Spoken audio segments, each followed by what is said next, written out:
الحمد للہ رب العالمین والصلاة والسلام علی سید المرسلین اما بعد فاعوذ باللہ من الشیطان الرجیم بسم اللہ الرحمن الرحیم السلام علیکم ورحمۃ اللہ وبرکاتہ۔ پیارے بچوں، آج ہم کلاس ہفتم کے سمر ویکیشن ورک کے پارٹ 2 کو سولو کریں گے۔ امید ہے آپ کے پاس پینسل، کاپی اور سمر ویکیشن ورک موجود ہوگا۔ اگر نہیں ہے تو جلدی سے لے لیجئے۔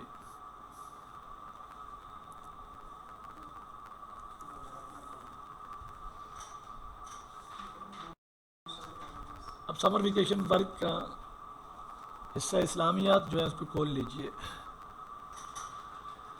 آئیے شروع کرنے سے پہلے علم میں اضافے کی دعا پڑھ لیتے ہیں۔ پڑھیے الصلاۃ والسلام علیک یا رسول اللہ وعلی آلک واصحابک یا حبیب اللہ۔ ربی زدنی علما۔ الصلاۃ والسلام علیک یا نبی اللہ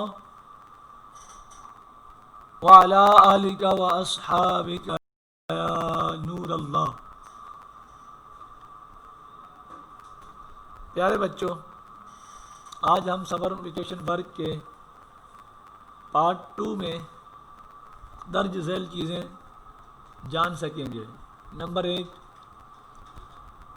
اس حصے میں ہم نماز کے واجبات جان سکیں گے۔ اس کے ساتھ ساتھ ہم پیارے آقا صلی اللہ علیہ وسلم کے تبرکات کے بارے میں اور تبرکات کے نام جان سکیں گے، اور اس کے ساتھ ساتھ ہم انبیاء کرام علیہم السلام کے معجزات کے بارے میں جانیں گے۔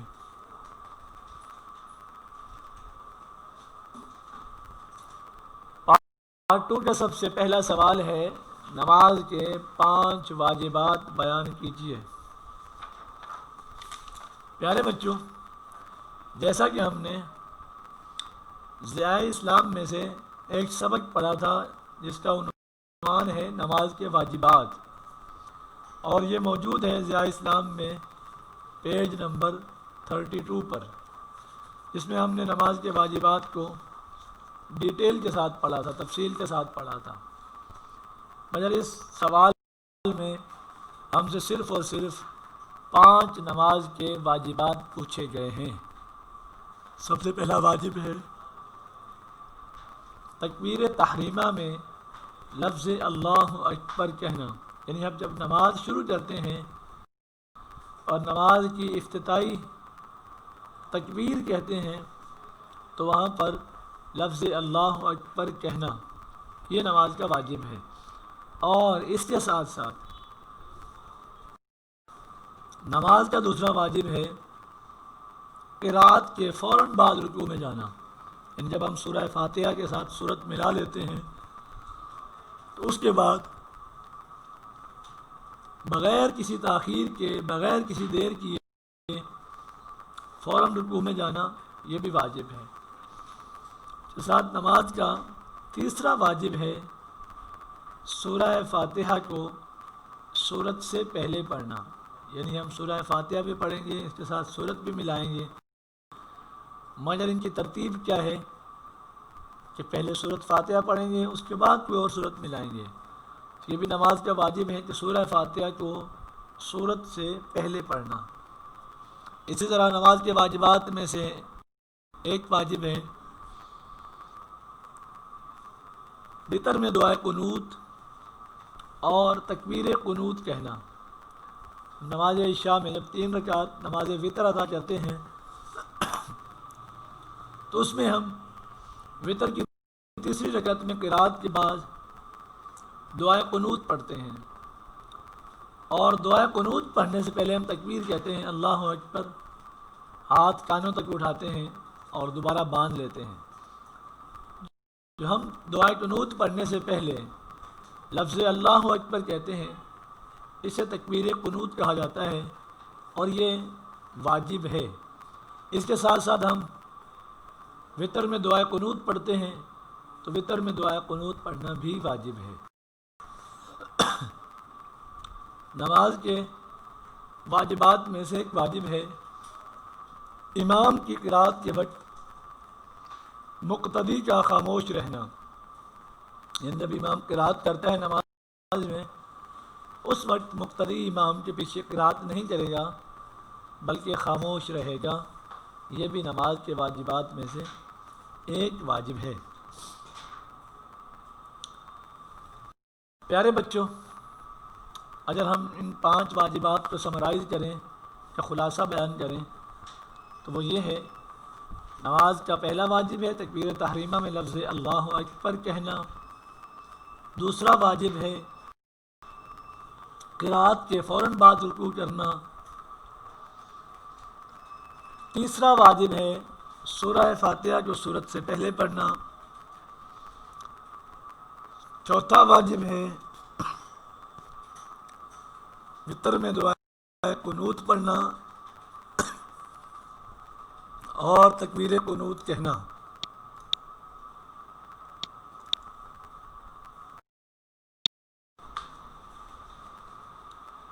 تو چوتھا واجب ہے نماز کا وطر میں دعائے قنوت پڑھنا اور تکبیر قنوت کہنا۔ اور 5واں واجب ہے امام کی قرات کے وقت مقتدی کا خاموش رہنا۔ پیارے بچوں،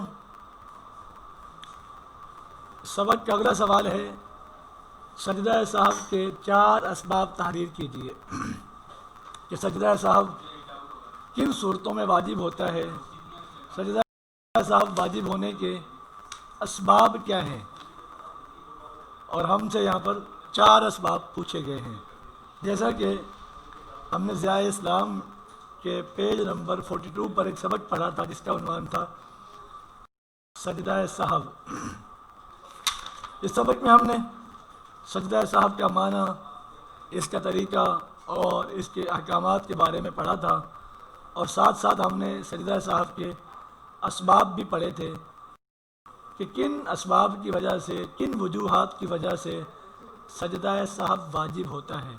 سبق میں ہم نے 5 اسباب پڑھے تھے، اور یہاں پر سمر ویکیشن ورک میں سوال میں ہم سے 4 اسباب پوچھے گئے ہیں۔ ان میں سے پہلا سبب ہے تکرار فرض، یعنی نماز کے اندر جو چیزیں فرض ہیں، جو 7 فرائض ہیں، ان میں سے اگر بھول کر کسی فرض کو ایک کی بجائے 2 مرتبہ کر لیا جائے، مثال کے طور پہ ایک رکعت میں رکوع کرنا جو ہے وہ 1 مرتبہ فرض ہے۔ اگر کسی شخص نے ایک رکعت میں بھول کر 2 بار رکوع کر لیا تو یہ کہلائے گا تکرار فرض، یعنی فرض کو ریپیٹ کرنا۔ اگر بھول کر ایسا کیا ہے تو اس صورت میں سجدہ صاحب واجب ہو جائے گا۔ سجدہ صاحب کے 4 اسباب میں سے دوسرا سبب ہے تاخیر فرض، یعنی فرض میں تاخیر ہو جانا۔ مثال کے طور پہ ہم 3 یا 4 رکعت والی نماز پڑھ رہے تھے اور 2 رکعت کے بعد ہم قعدہ اولیٰ میں بیٹھے، اور قعدہ اولیٰ میں ہمیں التحیات مکمل کرنے کے فوراً بعد تیسری رکعت کے لیے کھڑے ہونا تھا، تیسری رکعت کے قیام کے لیے کھڑے ہونا تھا، اور ہم نے التحیات واشہد ان محمدً عبدہ ورسولہ پڑھنے کے بعد بھول کر درود شریف شروع کر دیا اور اللہم صلی علی محمد تک بھول کر درود شریف پڑھ لیا، یا اتنی ہی دیر خاموش بیٹھے رہے جس کی وجہ سے تیسری رکعت کے قیام میں تاخیر ہوئی، جو کہ قیام فرض تھا، تو اسے ہم کہتے ہیں تاخیر فرض۔ اس صورت میں بھی سجدہ صاحب واجب ہو جاتا ہے۔ سجدہ صاحب کے 4 اسباب میں سے تیسرا سبب ہے ترک واجب، جو نماز کے اندر واجب چیزیں ہیں، جو واجبات ہیں، ان میں سے بھول کر کسی واجب کا چھوٹ جانا، اس سے ہم کہتے ہیں ترک واجب، اس سے بھی سجدہ صاحب واجب ہو جاتا ہے۔ اور چوتھا سبب ہے سجدہ صاحب کے واجب ہونے کا تاخیر واجب، یعنی واجب میں دیر ہو جائے، واجب میں تاخیر ہو جائے، اس سے بھی سجدہ صاحب واجب ہو جاتا ہے۔ مثال کے طور پر بھول کر کسی واجب کی ادائیگی میں تاخیر کرنا، جیسے فرض کی پہلی 2 رکعت میں سورہ فاتحہ کے بعد سورت ملانے میں تاخیر کرنا، دیر کرنا، یہ تاخیر واجب کہلاتا ہے۔ اس کی وجہ سے بھی سجدہ صاحب جو ہے وہ واجب ہو جاتا ہے۔ تو سجدہ صاحب کے 4 سبب جو ہم نے یہاں تحریر کرنے ہیں، ان میں سے پہلا ہے تکرار فرض، یعنی فرض کو ریپیٹ کرنا، فرض کو 2 مرتبہ ادا کر لینا۔ دوسرا ہے تاخیر فرض، یعنی فرض میں تاخیر ہو جائے، دیر ہو جائے۔ تیسرا ہے ترک واجب، یعنی واجب کا چھوٹ جانا۔ اور چوتھا ہے تاخیر واجب، یعنی واجب میں دیر ہو جانا۔ پیارے بچوں، اگلا سوال ہے نبی کریم صلی اللہ تعالی علیہ وسلم کے تبرکات شریفہ میں سے 5 کے نام تحریر کیجیے۔ پیارے بچوں، جیسا کہ ہم نے ضیاء اسلام میں تبرکات کی تعظیم کے عنوان سے ایک سبق پڑھا تھا، جو کہ اس میں پیج نمبر 56 پر موجود ہے، اس میں ہم نے حضور نبی کریم صلی اللہ تعالی علیہ وسلم کے تبرکات کے بارے میں پڑھا تھا۔ تو یہاں پر سبق میں، اس سوال میں 5 تبرکات کے نام پوچھے گئے ہیں۔ حضور نبی کریم صلی اللہ تعالی علیہ وسلم کے تبرکات میں سے آقا کریم علیہ الصلوۃ والسلام کے بال مبارک، یعنی کہ منہ مبارک، جو آج کل ہمارے ہاں بعض افراد کے پاس موجود ہوتے ہیں، کہ ہم زیارت بھی کرتے رہتے ہیں، تو یہ بھی حضور نبی کریم صلی اللہ تعالی علیہ وسلم کے تبرکات میں سے ہیں۔ اسی طرح حضور نبی کریم صلی اللہ تعالی علیہ وسلم نے جس پانی سے وضو فرمایا، تو وضو کا بچا ہوا پانی، یہ بھی حضور نبی کریم صلی اللہ تعالی علیہ وسلم کے تبرکات میں سے ہے۔ اور صحابہ کرام علیہم رضوان وضو کے پانی کو تبرک سمجھ کر اپنے ہاتھوں پر مل لیا کرتے تھے اور اپنے جسم پر مل لیتے تھے، اور اس پانی کو زمین پر نہیں گرنے دیتے تھے۔ اسی طرح حضور نبی کریم صلی اللہ تعالی علیہ وسلم کے تبرکات میں سے ایک ہے ناخنوں کے تراشے، یعنی جب حضور صلی اللہ تعالی علیہ وسلم ناخن تراشتے تھے، تو وہ ناخن جس کو ہم کاٹ دیتے ہیں اسے ناخن کے تراشے کہتے ہیں، یہ بھی حضور نبی کریم صلی اللہ تعالی علیہ وسلم کے تبرکات میں سے ہیں۔ اور کئی صحابہ کرام علیہم رضوان کے پاس موجود تھے، یہاں تک کہ حضرت امیر معاویہ رضی اللہ تعالیٰ عنہ کا جب وصال کا وقت آیا، تو آپ نے اس وقت وصیت کی تھی کہ حضور نبی کریم صلی اللہ تعالی علیہ وسلم کے منہ مبارک کو، آقا کریم علیہ الصلوۃ والسلام کے مقدس ناخنوں کو ان کے چہرے پر، آنکھوں پر اور پیشانی پر رکھا جائے۔ یعنی صحابہ کرام علیہم رضوان حضور صلی اللہ تعالی علیہ وسلم کے تبرکات کی نہ صرف تعظیم کرتے تھے، بلکہ حضور صلی اللہ تعالی علیہ وسلم کے تبرکات کو اپنے ساتھ دفن کروانے میں بھی باعث شرف جانتے تھے، کہ اگر حضور صلی اللہ تعالی علیہ وسلم کے تبرکات ہمارے ساتھ قبر میں دفن ہو جائیں، تو قبر کو بھی اللہ تبارک و تعالیٰ جنت کے باغوں میں سے ایک باغ بنا دے گا۔ اسی طرح حضور صلی اللہ تعالی علیہ وسلم کے تبرکات میں سے ایک تبرک ہے حضور صلی اللہ تعالی علیہ وسلم کی انگوٹھی مبارک۔ اسی طرح حضور صلی اللہ تعالی علیہ وسلم کے تبرکات میں سے ایک ہے آقا کریم علیہ الصلوۃ والسلام کی چادر مبارک۔ اسی طرح حضور صلی اللہ تعالی علیہ وسلم کے اور بھی کئی تبرکات تھے، جیسا کہ حضور نبی کریم صلی اللہ تعالی علیہ وسلم کا ایک جبہ تھا، جو حضور صلی اللہ تعالی علیہ وسلم کی زوجہ حضرت ام سلمہ رضی اللہ تعالیٰ عنہ کے پاس تھا، اور جب بھی مدینے میں کوئی شخص بیمار ہوتا اور حضرت ام سلمہ رضی اللہ تعالیٰ عنہ کے پاس لایا جاتا، تو آپ رضی اللہ تعالیٰ عنہ اس جبے مبارک کو دھو کر اس کا پانی اس مریض کو پلایا کرتی تھی، تو اللہ تبارک و تعالیٰ اس مریض کو صحت عطا فرما دیا جاتا تھا۔ تو حضور نبی کریم صلی اللہ تعالیٰ علیہ وسلم کے 5 تبرکات: نمبر 1 حضور صلی اللہ تعالیٰ علیہ وسلم کے بال مبارک، نمبر 2 وضو کا بچا ہوا پانی، نمبر 3 ناخنوں کے تراشے، نمبر 4 انگوٹھی مبارک، اور نمبر 5 چادر مبارک۔ پیارے بچوں، اگلا سوال ہے، گزشتہ انبیاء کرام علیہم السلام میں سے 4 انبیاء کے نام اور ان کے معجزات تحریر کیجیے۔ ایک کالم میں انبیاء کرام علیہم السلام کے نام لکھنے ہیں اور سامنے والے کالم میں اس نبی علیہ السلام کا معجزہ تحریر کرنا ہے۔ جیسا کہ ہم نے سب کتاب ضیاء اسلام کے میں سے ایک سبق پڑھا تھا، معجزات انبیاء کرام علیہم السلام، اس کے پیج نمبر 17 پہ ہم نے انبیاء کرام علیہم السلام کے معجزات کے بارے میں جانا تھا کہ معجزہ کسے کہتے ہیں، معجزے کی تعریف کیا ہے، اور ہم نے انبیاء کرام علیہم السلام کے نام بھی پڑھے تھے اور ان کے معجزات کے بھی بارے میں جانا تھا۔ تو یہاں ہم صرف اور صرف 4 انبیاء کرام علیہم السلام کے نام لکھیں گے اور سامنے ان کا ایک ایک معجزہ جو ہے وہ تحریر کریں گے۔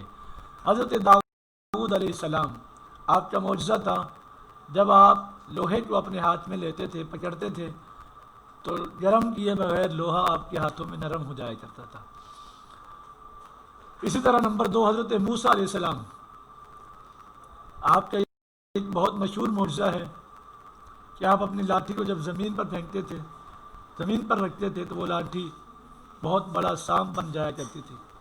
حضرت سلیمان علیہ السلام، آپ کا یہ معجزہ تھا کہ آپ کو اللہ تبارک و تعالیٰ نے ہوا پر قدرت دی تھی، آپ کا ہوا پر قابو تھا۔ اسی طرح حضرت عیسیٰ علیہ السلام، آپ کا ایک بہت مشہور معجزہ ہے مردوں کو زندہ کرنا، آپ اللہ تبارک و تعالیٰ کے حکم سے مردوں کو زندہ فرمایا کرتے تھے۔ پیارے بچوں، امید ہے آج آپ نے سمر ویکیشن کے پارٹ 2 میں سوالات اور ان کے جوابات کو اچھی طرح سمجھ لیا ہوگا۔ اللہ تبارک و تعالی ہمارا حافظہ مضبوط بنائے۔ آپ اس سبق کو، سمر ویکیشن کو اچھی طرح پڑھیں، ریپیٹ کریں، اور آپ کے پاس جو سمر ویکیشن ورک موجود ہے اس میں ان سوالات کے جوابات تحریر کیجیے۔ اللہ عز و جل آپ کا حافظہ مضبوط بنائے۔ جزاک اللہ خیرہ۔